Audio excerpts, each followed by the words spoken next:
देखो, हमारे solar system में पृथ्वी को छोड़कर अगर किसी दूसरे ग्रह के बारे में हम सबसे ज्यादा जानते हैं तो वह प्लेनेट है मार्स।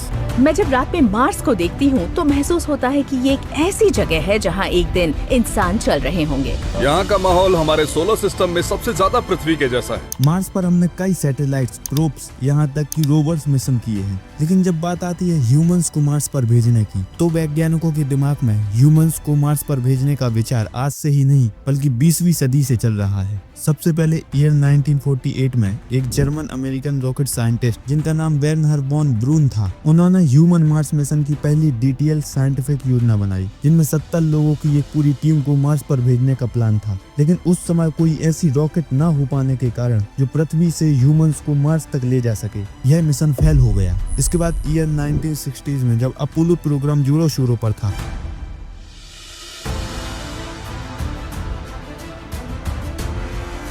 तब नासा के इंजीनियर और साइंटिस्ट के दिमाग में ह्यूमंस को मार्स पर भेजने का विचार आया। इसके बाद ही नासा ने ह्यूमंस को मार्स पर भेजने के लिए स्टडी शुरू कर दी और ईयर 1969 आते आते अपोलो 11 के बाद नासा ने मार्स बाय 1980 मिशन कॉन्सेप्ट को गवर्नमेंट के सामने रखा। लेकिन बढ़ती बजट में कटौती, वियतनाम वॉर और पब्लिक इंटरेस्ट की कमी की वजह से ह्यूमन मार्स मिशन कभी रियलिटी में नहीं बदल पाया। स्पेसएक्स के फाउंडर इलॉन मस्क का कहना है कि वो साल 2050 तक एक 10 लाख लोगों की कॉलोनी मार्स पर बसाना चाहते हैं। लेकिन इन लोगों के मार्स पर पहुंचने के बाद उन्हें कौन कौन सी दिक्कतों का सामना करना होगा और उनके क्या क्या सॉल्यूशन हो सकते हैं, आइए जानते हैं आज की इस वीडियो में।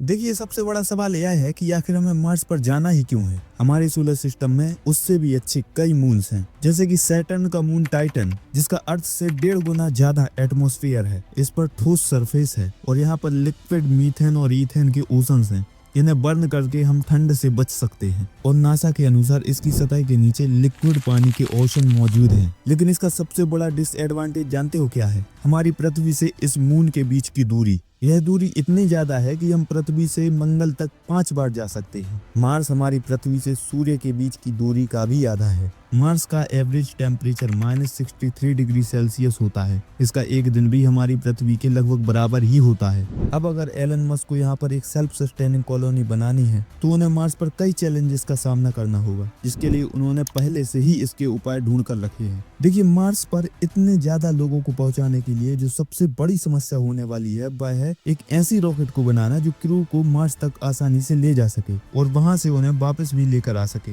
जिसके लिए उन्होंने साल 2018 से ही स्टारशिप प्रोजेक्ट पर काम करना शुरू कर दिया था। स्टारशिप बेसिकली 2 स्टेजेस में बटा हुआ है। पहला सुपर हैवी बूस्टर, इसमें 33 रैप्टर इंजन लगे हुए हैं। रैप्टर इंजन बेसिकली मीथेन और लिक्विड ऑक्सीजन का यूज करके थ्रस्ट पैदा करते हैं, जबकि इसकी दूसरी स्टेज यानी कि स्टारशिप में सिर्फ 6 रैप्टर इंजन लगे हुए हैं। सुपर हैवी बूस्टर स्टारशिप को पृथ्वी की बाहरी कक्षा तक छोड़ता है। उसके बाद स्टारशिप का सफर मार्स के लिए शुरू होता है। लेकिन फिर आता है मार्स पर स्टारशिप को लैंड करने का प्रोसेस, और यह प्रोसेस वाकई एक कठिन प्रक्रिया है। इसके लिए स्पेसएक्स आने वाली लॉन्च विंडो में यानी कि 2026 में एक स्टारशिप को मार्स के लिए लॉन्च करेगा और वहां पर वह उसे लैंड कराने की कोशिश करेगा। अगर लैंड सक्सेसफुली हो जाता है तो आने वाली नेक्स्ट लॉन्च विंडो में क्रूड मिशन मार्स के लिए रवाना हो जाएगा।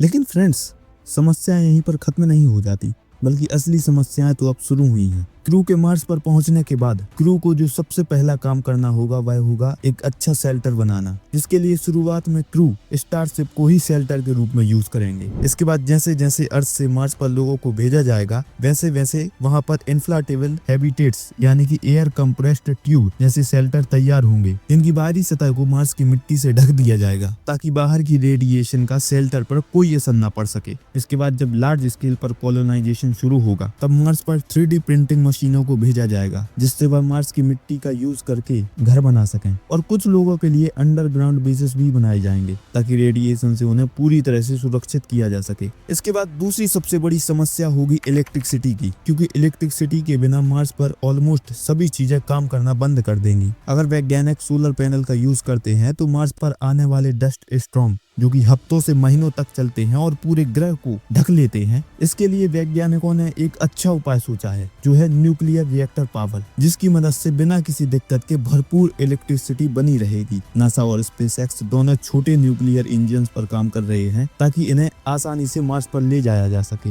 अब इन दोनों चीजों से वैज्ञानिकों के लिए रहने और भरपूर इलेक्ट्रिसिटी की व्यवस्था तो हो जाएगी, लेकिन सोचिए अगर वैज्ञानिकों के लिए यहाँ पर पीने के लिए पानी ना मिले तो क्या होगा। हम इस ग्रह पर रहने की भी कल्पना नहीं कर सकते। इसलिए पीने लायक पानी के लिए वैज्ञानिक मार्स के पोल पर जमी हुई बर्फ का इस्तेमाल करके पानी निकालेंगे और पानी के मॉलिक्यूल्स को तोड़कर सांस लेने योग्य ऑक्सीजन बनाई जाएगी, जिसके लिए हमारे पास एक दूसरा साधन भी होगा जो है मॉक्सी डिवाइस। इसका प्रयोग 2021 में लॉन्च होने वाले परसिवरेंस रोवर में किया गया था, जिसने मार्स पर जाकर सफलतापूर्वक कार्बन डाइऑक्साइड से ऑक्सीजन बनाया। आने वाले समय में इसका लार्ज स्केल पर उपयोग हो सकता है। अब घर, पानी, ऑक्सीजन और इलेक्ट्रिसिटी की व्यवस्था तो हो गई, लेकिन सोचिए अगर यहाँ पर खाना ना मिले तो वैज्ञानिकों का क्या हाल होगा। मार्स पर सीधे सीधे खेती नहीं की जा सकती क्योंकि यहाँ की मिट्टी में टॉक्सिक परक्लोरेट मिला हुआ है। इसके लिए वैज्ञानिकों ने एक अच्छा उपाय सोचा है। सबसे पहले इस मिट्टी से टॉक्सिक परक्लोरेट हटाया जाएगा और कुछ न्यूट्रिएंट्स मिलाकर इसे आर्टिफिशियल मिट्टी बनाया जाएगा। फिर इस मिट्टी का यूज ग्रीन हाउसेस और डूम्स के अंदर खेती में किया जाएगा। इसकी खेती की सुरक्षा यहाँ पर रहने वाले रोबोट्स और एआई सिस्टम द्वारा की जाएगी और मार्स से वापस पृथ्वी पर लौटने के लिए इसके वायुमंडल से कार्बन डाइऑक्साइड को लेकर हाइड्रोजन के साथ क्रिया करानी होगी, जिससे मीथेन और पानी प्राप्त होगा। मीथेन का यूज स्टारशिप में किया जाएगा ताकि वापस पृथ्वी पर जाया जा सके। तो ये थी कुछ समस्या और उनके सॉल्यूशन, जिनको सही करके मार्स पर 2050 तक एक 10 लाख लोगों वाली कॉलोनी बसाई जाएगी। यहाँ तक वीडियो देखने के लिए आपका बहुत बहुत धन्यवाद। मिलते हैं किसी और नई वीडियो में।